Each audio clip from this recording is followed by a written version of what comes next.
afternoon, everyone, and welcome. And welcome to Mr. Abdulrazak Gurnah to this beautiful city of Kozhikode. It's to Kerala, India's most literate city, and also the state which has the biggest translation industry. So I will not engage in an act of introduction. A lot of you would have read Abdulrazak Gurnah's work in English and in Malayalam translation. As you know, he won the Nobel Prize for Literature in 2021. He hasn't gifted it to anyone, as is the habit these days. He's the author now of 11 novels that speak of the empire, post-colony, migration, and that oceanic umbilical cord between Zanzibar and Great Britain.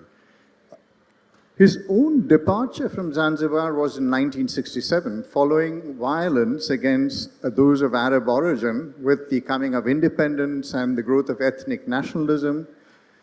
And in some sense, this was a shadow that was hanging over Zanzibar, perhaps, because of, one could call it, or it has been called, the settling of accounts for the history of the slave trade, where over 50,000 Africans were traded between Oman and Zanzibar into the Indian Oceanic world. After leaving the small island of Zanzibar, which was shrinking in terms of a very ethnic nationalist identity, he moved to another island, Great Britain, which was shrinking on account of the loss of empire. And in many senses, it was a movement out of the frying pan into the fire, because with the coming in of the post-colonial migrant into England from Asia, Africa, the Caribbean, and so on, you had the rise of forms of racism. He arrives in England at around the same time as the Conservative Member of Parliament, Enoch Powell, was saying the rivers of blood would flow with the coming of migrants and so on. So what I want to ask you to open up the discussion is that when we look at the ocean is a space of enslavement. The ocean is a space of indenture subsequently, but it's also a space of freedom where people move across the ocean. In many senses, in India, that's what happened from Eastern India and Southern India, where people moved across the ocean, escaping hierarchy, escaping impoverishment. Some of this has been written about by Amitav, of course.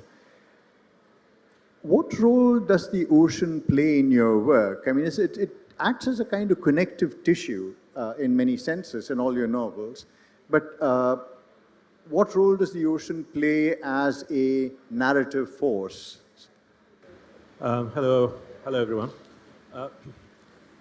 Well, obviously, I grew up on an island,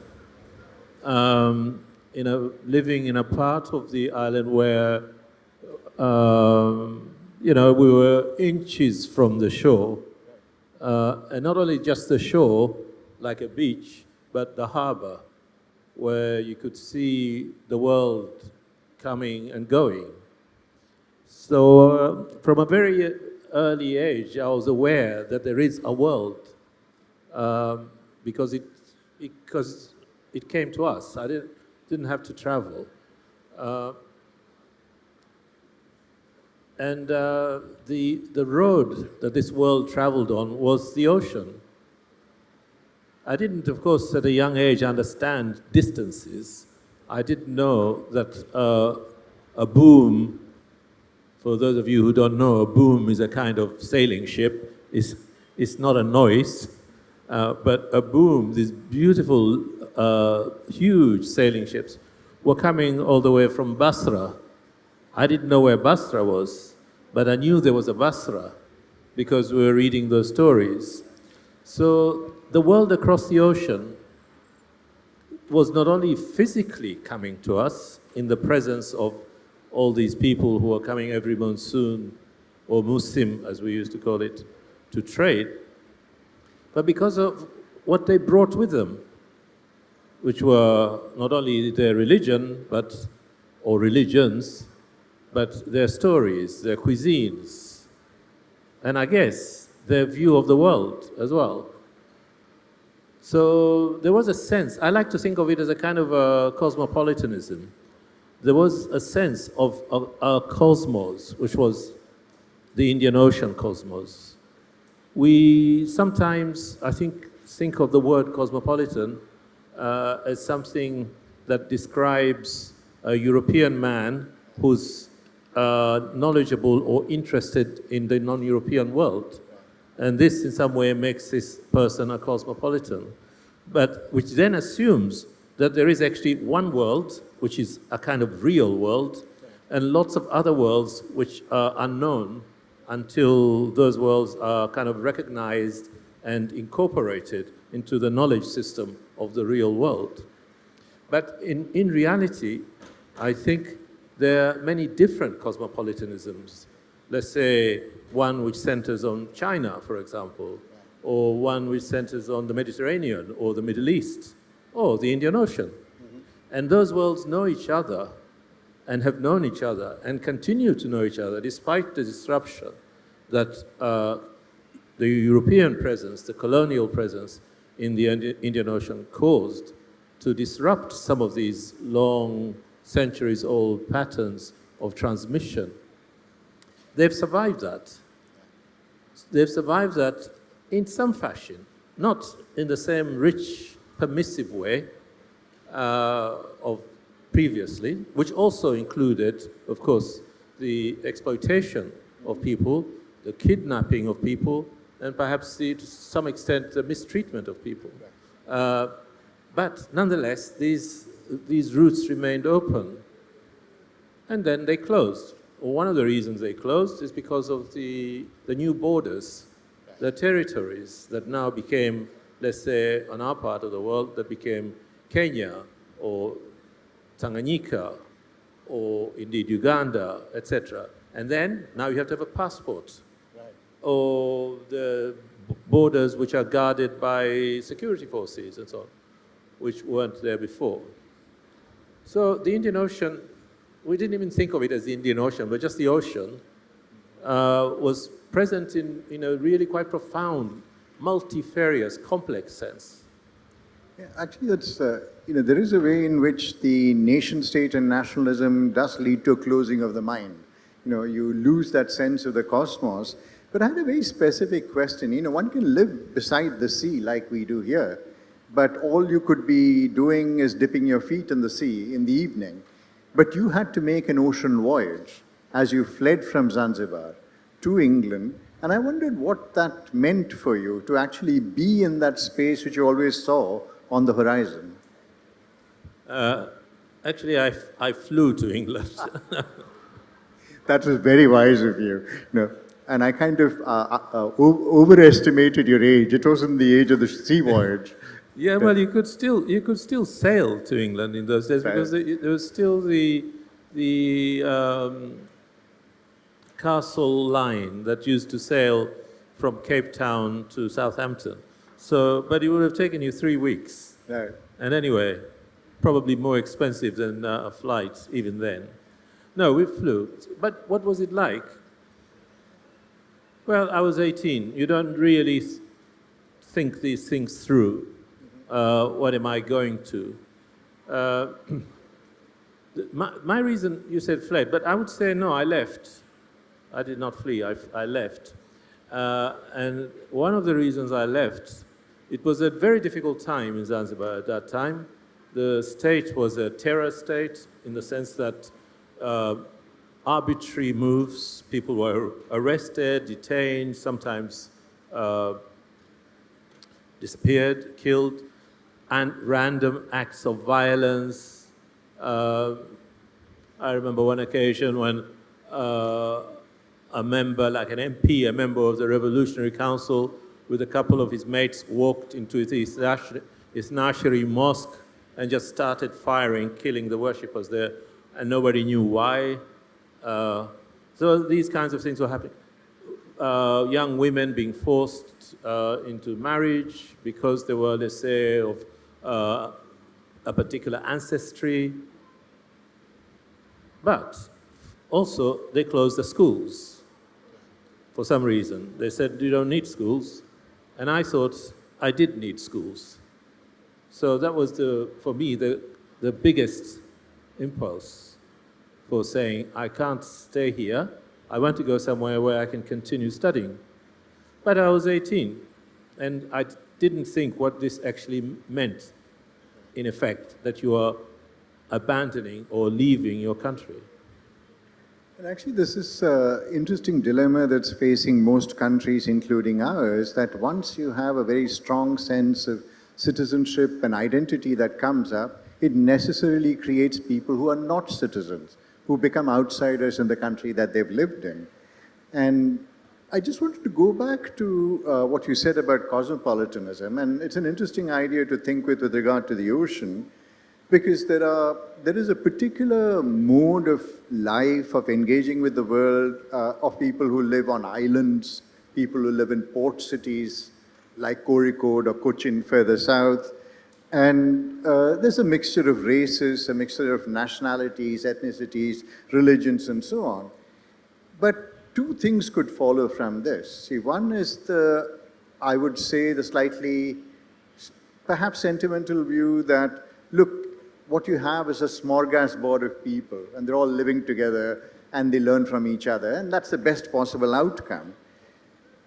The other thing is that it also creates its own geographies, as you yourself have said. So when you were in Zanzibar, you imagined Palestine and Bombay as being closer to you than Madagascar, which is just across the ocean from you.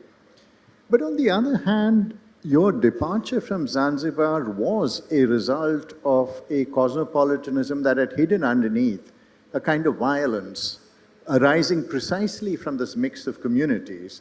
So I wondered whether one could think about that, because cosmopolitanism is a word that's bandied about too much, I think. No, because one of I heard in your introduction saying about a kind of settling of grievances, that this was what was happening, what had happened in Zanzibar.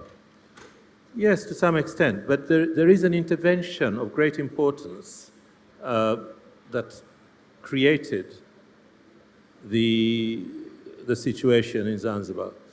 And that was the importation of labor from the mainland, which was very much a colonial policy. So if you look at the census figures, and you'll see that from the periods of great prosperity for Zanzibar, because of suddenly the price of the commodities that he was producing was really high, cloves, various things like that, there just wasn't enough labor. So like in the 1920s, this would be, the British, who were then colonizers, recruited large numbers of people from the mainland. If you look, so probably the census figures would be something like 20% of the population would have been workers coming from the mainland. When you get to something like about 1950, 50% of the population is people who originate from the mainland. 5 years later, the decolonizing process gets into gear. And by now, since nobody had bothered to say who's a citizen, who is not, there is a drive to register citizens. So all of these 50% become citizens. And this disrupts, I would suggest, the balance of what you might think of this cosmopolitan entity. Because there are people now who think of themselves as the real owners of the place because they're Africans. Because they've come from the mainland. And the people who are there, some of whom may have been there for centuries, are foreigners. So the disruption that comes about is also to do with, if you like, the consequences of a colonial intervention. Yes, and actually one of the things that's creating all over the world is the propulsion outwards of people. You know, when you think about the Sri Lankan Tamil, you think about the Rohingya, you think about people who are being expelled as not belonging, and in India, of course, the threat of the idea of the Bangladeshi who's incursor, as they call, the Hindi word is pretty crude, the person who enters your region by force. But one of the things that you have done in all your novels is to think about the immigrant seriously. And even though you have Hannah in Last Gift, who complains about the fact of, stuck in an immigrant space where we recount these vile immigrant stories, as she puts it. She puts it in but there is a sense in which you leave a certain space, you move to another space, you're an immigrant, and then again you're caught in a space of what Vasantji called in-betweenness. Right? You're neither here nor there, what in India we would call a Trishanku-like status. The immigrant belongs neither to the place that they came from nor to the place they go to, a permanent state of suspended animation. And so then they have to learn how to survive in that in-between space. And so you have, in Admiring Silence, a character who's constantly making up stories about where he came from and so on and so forth. So, so this question of being an immigrant generates a kind of permanent disequilibrium, would you say, in a person? No, I wouldn't. I would say I would have agreed with that, I think, that idea of losing one place and not actually gaining another place. I would have agreed with that, I think, when I began to think about these things, particularly because it seemed for a while that I would never be able to return, because it would have been impossible legally to return. So I had resigned myself to the fact that I had lost this place, but I'm not ever going to be able to, as it were, acquire this place in the same way where I am now, that is to say in the UK. I don't think I feel that way anymore. I think at some point I was able to return after all, so I hadn't lost after all, I discovered, and that I was able to engage fully. And now I feel that I actually quite simply belong to both places rather than I'm in the middle.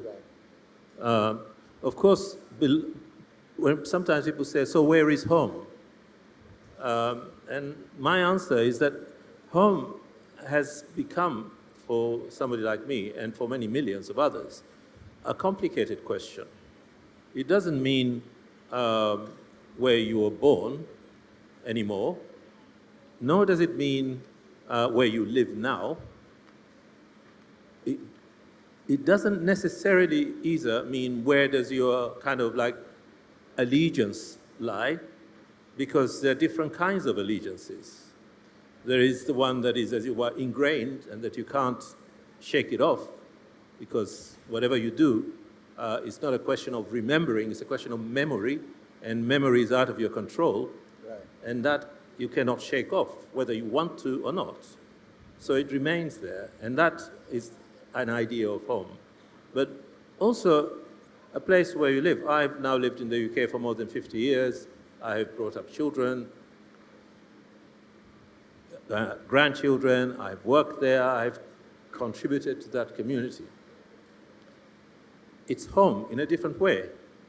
It does not feel, when I hear people say, like recently they've started to say in England, citizenship should only be granted to people who were born in the UK. I think the implication of that is not only who were born in the UK, but whose fathers and grandfathers were also born in the UK. I think I understand what you mean, but that's because you expect a different idea of what a citizen should be. That a citizen does not necessarily have to give up everything else to become like you, which is in any case impossible. And so you have to be satisfied with the fact that you now have amongst you citizens who are not like you, but who nonetheless have a sense of engagement, responsibility, and a kind of loyalty, if not the same one as this ingrained kind that we might feel. So, yeah, so I don't feel I'm in between anything. That's an interesting kind of a processual argument, that it's over time that one begins to feel a sense of belonging, where a place becomes home, a place becomes and home becomes the objects of familiarity, home becomes the routines that one begins to occupy and so on. But one of the interesting things about the way in which you write about home is also about the fragile nature of families, and this is something to do again with immigration.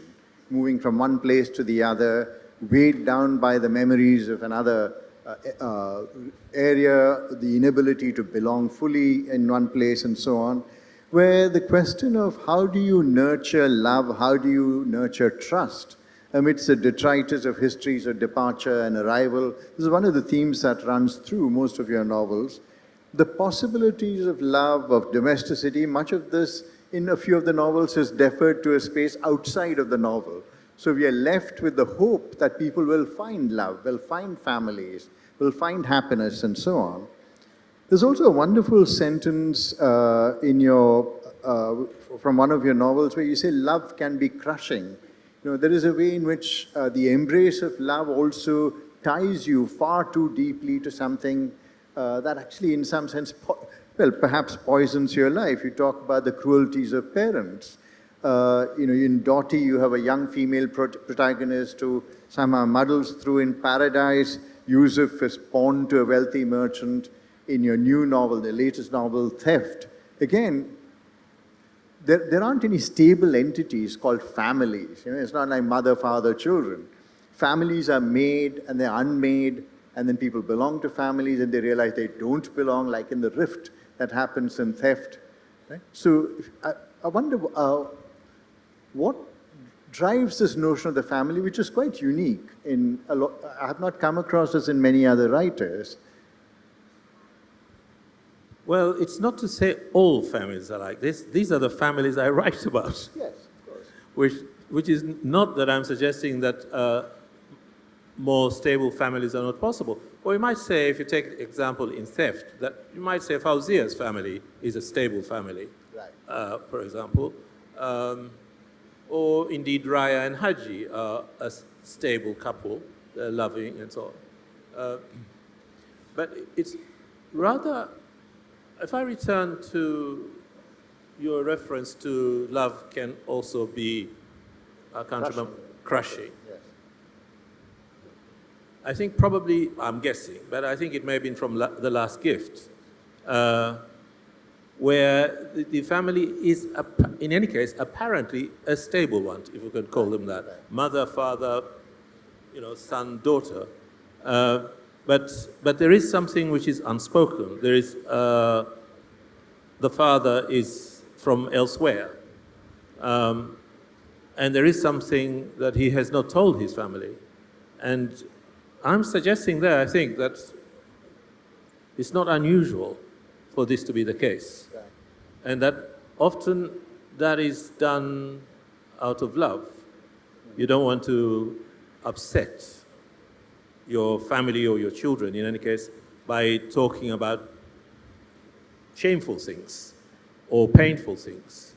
And very often, by the time you're ready to talk about it, it's too late. Yes. And how many times do you hear people saying, I always wanted to ask my father this, I always wanted to ask my mother that, but by the time I could do so, he was too ill, or she was, not interested, or not there, etc. So I don't think it's a unique thing that there is this secrecy. Right. Of course, it depends on the nature or the degree of the secrecy. Is it really as shameful as it looks? Is it really that bad? Of course, examples of this abound. Let's say in war-torn nation, Germany, one hears stories of, grandchildren who just simply cannot get the story of what their grandparents did during the war because they won't talk about it. And I remember when in fact The Last Gift came out, and one of the journalists who interviewed me from Australia over the phone told me a story of her own family, which was that she, I think, had 2 siblings or 3 siblings, anyway, more than just herself. She had siblings. And when their mother died, they found out that she had a tattoo on her arm. Now, I'm sure many of you know that what that means is that she was in the camps, in the extermination camps during the war. And she had never mentioned this to any of her children. And so the question for them is, was she an inmate, a prisoner, or was she one of the collaborators? Why did she not talk about it? And so on. So, yeah, so it's not absolutely out of this world for sometimes big secrets to be kept out of sight. And out of sight, I would say, out of both, perhaps a mixture of shame maybe, but also love. I'll give you another example of what actually was in my mind when I started to write The Last Gift. You may remember the horrible bombings in London, the tube and bus bombings. I think it was 2007, yeah. And I don't know if you saw this, but one of the people who were one of the suicide bombers actually made a video, obviously before the event, which was something that people did then. Some of the suiciders did that. They made a video to say why they're doing this, etc., etc.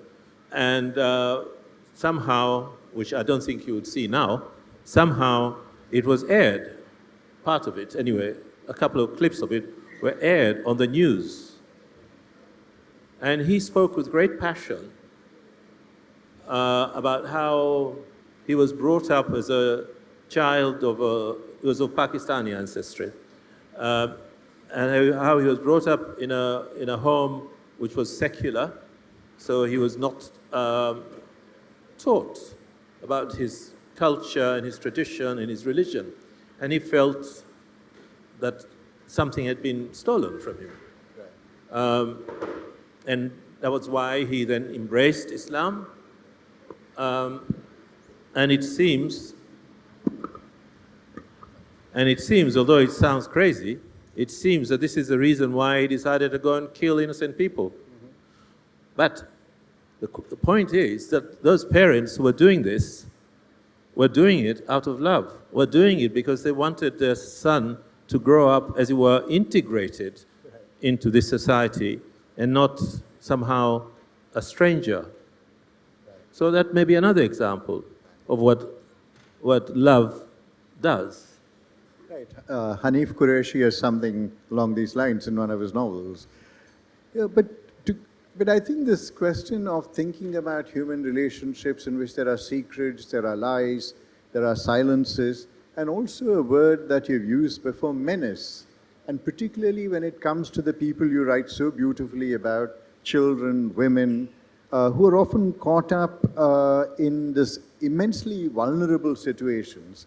One of the great phrases that you have is that it's the worth of women to be mercantile. You know, women are traded, as it were, between families. And it's very evident in your most recent novel, Theft, where again, there's the fragility of permanence and the question of what is childhood? Is childhood available? Childhood is not available to a lot of the children in these novels. The women are very, very vulnerable, and whether it is the structure of patriarchy or it's the structure of the emotional economy within which they're supposed to play a certain role. And it's this sensitivity to women and children, and I wondered whether you could speak to the audience about that. Well, it does seem to me that in many societies, which are still kind of, as it were, stably patriarchal. Of course, most societies are patriarchal, but in some societies, it's no longer possible for patriarchy to rule unchallenged, which is obviously a good thing. But in many other societies, patriarchy is still in full command. And as Hanan al-Sheikh said, and the foot soldiers of patriarchy are the women themselves. They also act as people who consolidate patriarchy by making sure that various cultural forms are observed.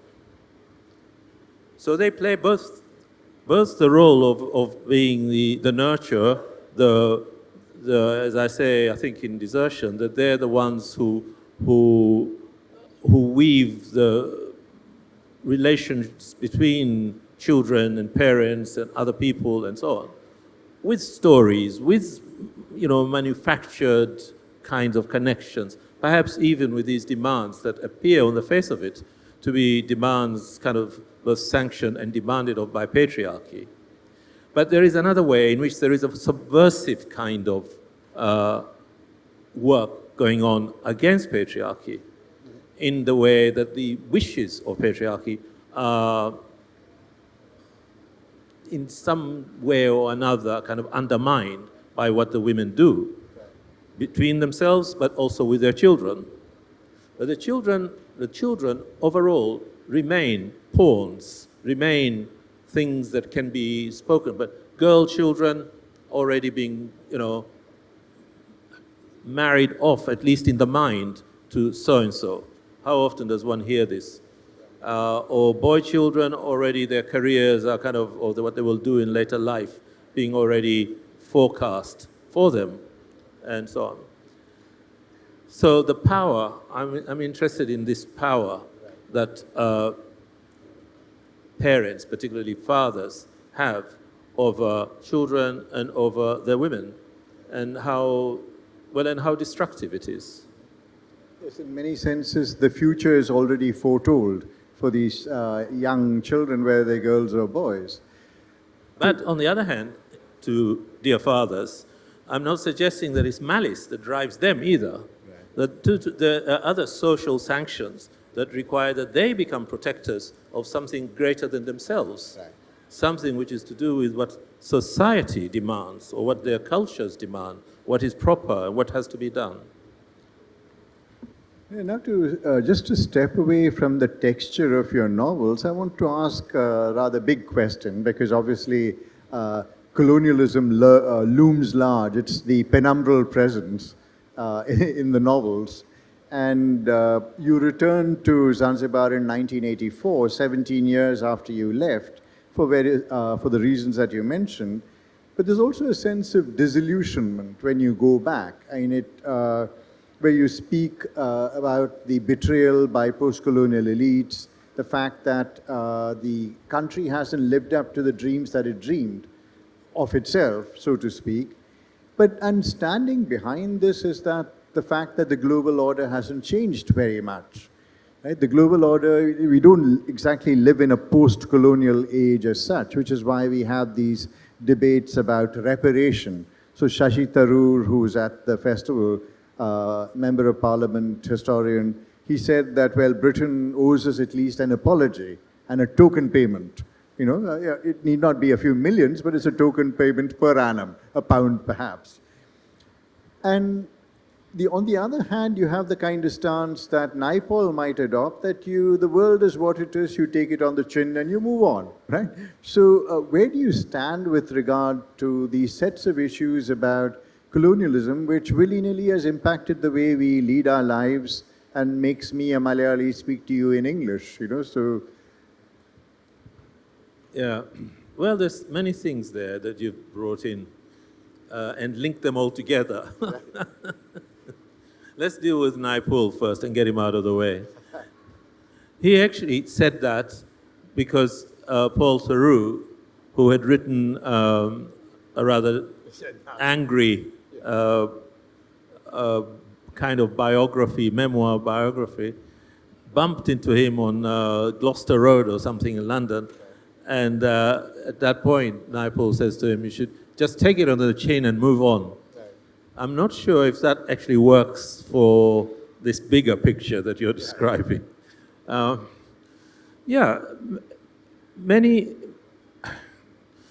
much of what was left behind by colonial administrations, and of course it's true of India, for sure. It's true, if you think back to the emergency, the whole legal structure of that is just simply a continuation of colonial laws. And the same is true, so far as that is concerned, of many, many places, indeed. What is also really, really striking is the way that the armed forces and the security and the police act. So many of them are continuations, again, of the shall we say, the arm of colonial administration. They were created to keep the population of the colonized in order. And this is still the role that they play. instead of the police and the army being on the side of the people, they have in many formerly colonized nations, they actually become enforcers of certain unpopular rules of the state. Same kind of thing, in a sense. And look how many independent nations have retained detention without trial, or have retained emergency rules. We saw this in Zimbabwe. We saw it in Kenya, and no doubt many other places that we don't always hear about. So the structures are there, and they are used and abused by current governments of whatever kind. They don't have to be. Fanon spoke of them as the national bourgeoisie, but they don't have to be the national bourgeoisie. They can be, most of the leaders of military coups are not bourgeoisie at all, but corporals and young lieutenants and this kind of thing. It's just that the structures are there to be exploited. And so I think, yeah, we're still living, we haven't dismantled. Most countries have not dismantled that for the simple reason, I think, that it allows the continuation of this authoritarian rule that seems to be so addictive. Yes, it's a bit like the end of George Orwell's Animal Farm, where you look at the nationalist and you look at the colonial and you look from man to pig and pig to man, and it's very difficult, beginning increasingly difficult to tell the difference between the two. Yeah. Yes, although the language is different. Yes, the language. It's no longer that duplicitous language of civilizing the natives. Yeah, we've given up all pretense, that's true. But following on from this, and I think yours is a very profound answer, because the whole question of reparations rests on the idea of some kind of innocence of the post-colonial state. And very often the post-colonial state has been complicit in the very forms of violence that colonialism has engaged in, the continuation of those structures of authoritarianism, detention, and so on. And we see this happening in India as well. But one of the things that I wanted to ask, which is connected to this, is the way in which some of your work, you seem to share a sensibility of the sensibility of E.M. Forster. So if you remember at the end of Passage to India, where Fielding and Aziz, they're on their horses, they come together and then they go apart. And the idea that there can be friendship between unequals is something that Forster is very doubtful of, or rather he leaves it up as an open-ended question. And in your novel, in one of your novels, which is my favorite, Afterlives, the German Oberleutnant who has the African Askari whom he wishes to train and raise in his own image, tries to teach him to read Schiller and so on. And here again, you have an unequal relationship. So the question hovers above the books is the possibility of friendship between the colonizer and the colonized. Is that something that is possible? Is some kind of redemption possible out of that whole colonial encounter? I was hoping you're going to quote that the line of the last line of Passage to India. Do you remember it? Not here, not now. Okay. So as they part, this is the understanding that it's not possible, not here, not now. So I suppose you might say, yes, Forster is saying it's not possible, but this little bit about not now suggests that it may be possible. The officer and Hamza in Afterlives, it's nice to speculate. What is it that the officer is really doing? Is the officer really trying to help Hamza? Or is the officer doing something for himself? Mm-hmm. And my thought was that many people involved or participating in unjust or violent acts, which is sanctioned by their state or their community, may may have doubts, may have uncertainties about what they're doing, but most of them, like most of us, don't have the courage to say, I'm not doing this, I'm not doing this, this is wrong. But do it, go along, but with a sense of this is not right. I'm not sure that this is right. And so find ways of ameliorating this sense by perhaps acts of kindness now and then, which don't necessarily destabilize the structure that they're part of. So, yeah, so in my mind, what the officer is doing may also be something of this kind. Being kind to this rather beautiful young man who's not offensive, who's not challenging, and this makes him feel better about being a German colonial officer. Something like that. The last part of the question, which is, do I think it's possible? Yes, I do think it's possible for people of different cultures, whether it's black and white or Muslim and Christian or whatever, to be not only friends, but to be family. Right. Yeah, and I think there's something about the novels, and I think perhaps about your general philosophy, there's a kind of tranquility there which I deeply admire, now having read everything that you've written, all 11 novels. And the people in these novels, and you spoke about this in the earlier session, the power of endurance, the power to endure. And it's a quiet strength that people have. They come through is the other phrase. Coming through is the other phrase that you use quite a bit. People muddle through their lives, they arrive at resolutions. So there's no grand program. Right? You don't set out to do something, just as the author doesn't set out to finish off injustice in the world. There are no final resolutions, there are no epiphanies, there's just the endurance and then the possibility of redemption. And I think that's a wonderful message that your novels bring up in the maelstrom of migration and broken lives and so on. I'd like to ask two last questions because we are coming to the end of our personal tete-a-tete. Yeah, so we'll have time for questions from the audience. So we take another 5 minutes and the rest of the time goes to the audience who I'm sure want to ask questions. One of the things that you speak to, which is a very simple phrase but which is a very profound phrase, you speak about the now simpler histories of nations. Right? That somehow history is simplified by nations as well. They forget all the complexities of the past, the bitterness, betrayals of the past, and so on. And what we have now is to get back to the beginning of our conversation, a world that has been made by migration, a world that has been made by movement across the oceans. And so when you think about Europe, you're thinking about the presence of Afro-Asia in Europe. When you're thinking about the Kenyan on the Rialto, right? Rather than Shylock, and the Merchant of Venice is actually African now.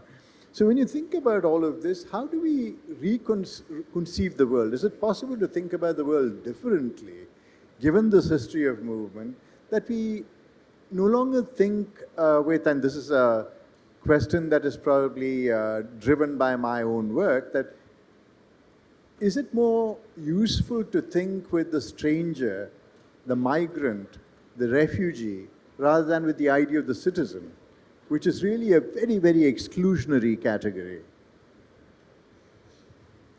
Well, first of all, it's not a new phenomenon. That movements, large-scale movements of people have been part of human history forever. It's important, I think, to remind ourselves of that regularly, that it's not just hordes coming from Afro-Asia as well, or Latin America come to that. What is different, I think, now is the disparity, should we say, between the prosperity of the West and North America and the lesser prosperity, if not worse, of Africa, Asia, and Latin America.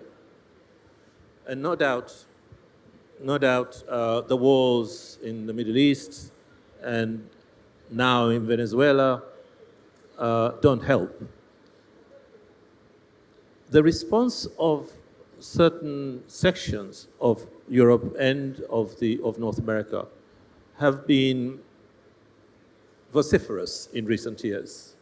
There's always been a bit of grumbling, but they've been vociferous in recent years. And it's not always possible to say exactly why, except that I don't think these people are saying anything new, but they're emboldened now to say these things publicly.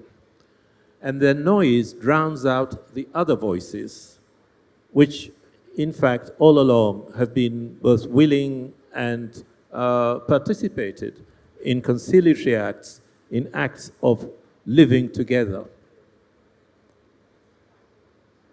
So optimistically, I think that this will be another of those periods of panic that will pass. Because what this has also done is it has brought out, all this noise has brought out people who would have been silent about their sympathy for these strangers or for these people from other places. And now there is an open debate which is going on. It's not as if, you mentioned Enoch Powell, it's not as if, like then, when Enoch Powell made that speech in 1968, people marched in the streets of London and Newcastle and elsewhere in support of what he's saying, whereas now people are marching against. So we have to look at these things and see that, in fact, that is a kind of progress, and understand that the noise, which of course is amplified by what the press does, is not really the only voice out there. I'll ask you one last question. I mean, this might be against the grain of your temperament. You resist the grand gesture and the grand programmatic statement.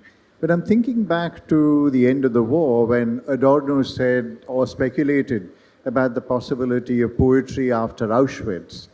And we are living in the middle of a genocide right now in Gaza. And most European powers are complicit in this, as is the United States. And so what does it mean for a writer to write at such a time? And how does the writer address is there a moral quandary that you write beside the event rather than through or off the event? Well, if that is what you want to write, then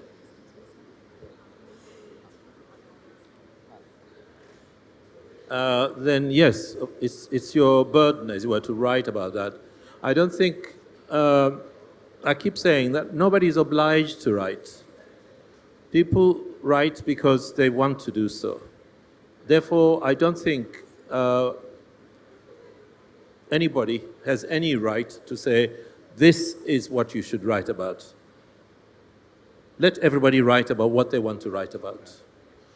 So what we should be talking about is how literature is received and in what way can it contribute maybe to how we understand each other, or how we understand our obligations as citizens. Right. I don't think it's the work of the writer to do this. It's the work of us, ourselves, perhaps as a result of reading, but perhaps also, in any case, as a result of reflection and of paying attention to what is happening in the world. Thank you. Those are wise and calming words. We can open there are a lot of questions here. Hi, so glad that I could listen to you.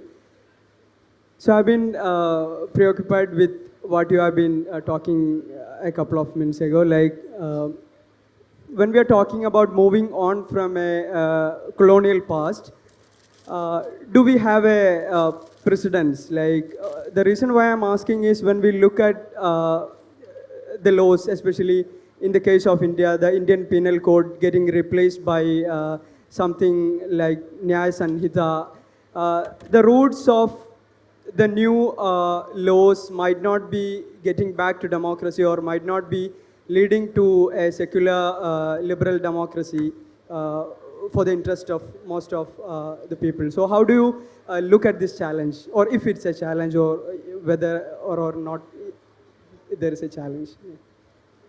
Okay, well, listen.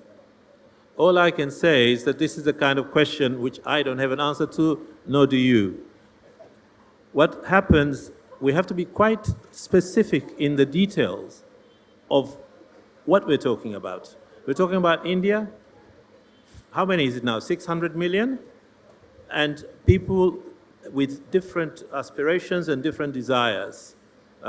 You cannot produce one answer to a question like that. It has to be something that the governor of the state of this is able to do something that is appropriate to that particular area, or the government is thinking in terms of promoting certain structures and infrastructures for everybody, etc. But there are some glaring examples of where this fails. And one of those currently, which is hardly spoken about that much, would be, say, Sudan. To talk about liberal democracy in that situation is really almost irrelevant when people are being killed by greedy factions that do not care who they kill and what they don't kill. But if you're talking about a place that has already made some progress towards listening, towards civic responsibility, towards allowing a civic voice to be heard, then we can debate these things. I'm thinking of something, say, like South Africa, or India, indeed, or other places like that, where democracy is kind of coming, and therefore these are real questions. But they're questions which can be answered by people like you, not by me. I'm sorry if I'm digressing because all the questions have been thematic. My question is actually technical.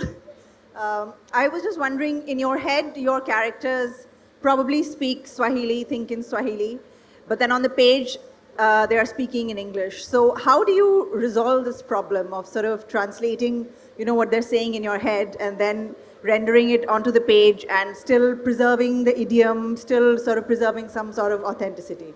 Thanks. This question, in some form or another, comes up wherever I go. The thing is that language is not necessarily an expression verbatim of what somebody is saying. After all, you could be reading Tolstoy in translation.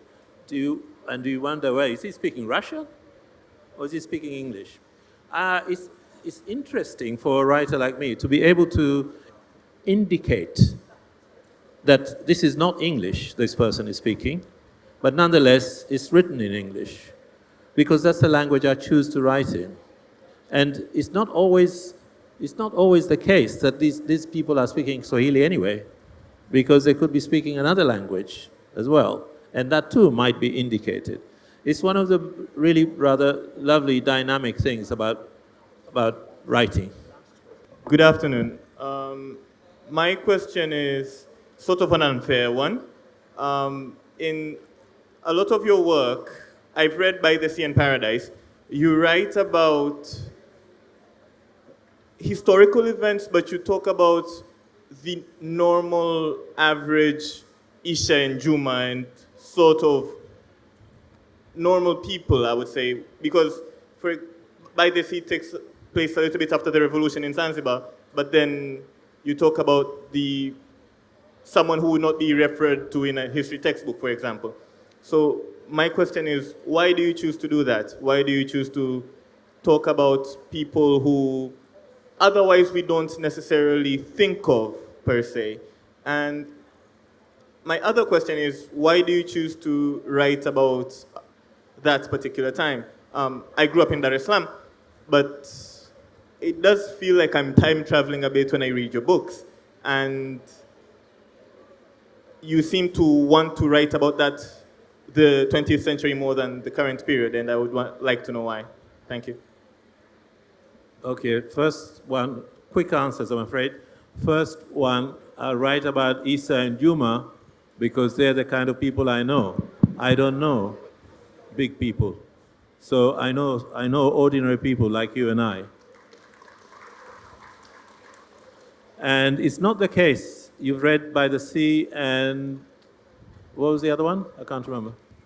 Paradise. So I don't just write about that time. We've been mentioning The Last Gift, for example, and I just said that the events of 2007, for example, were part of the impulse for writing about the modern condition, if you like, of the immigrant family in the UK.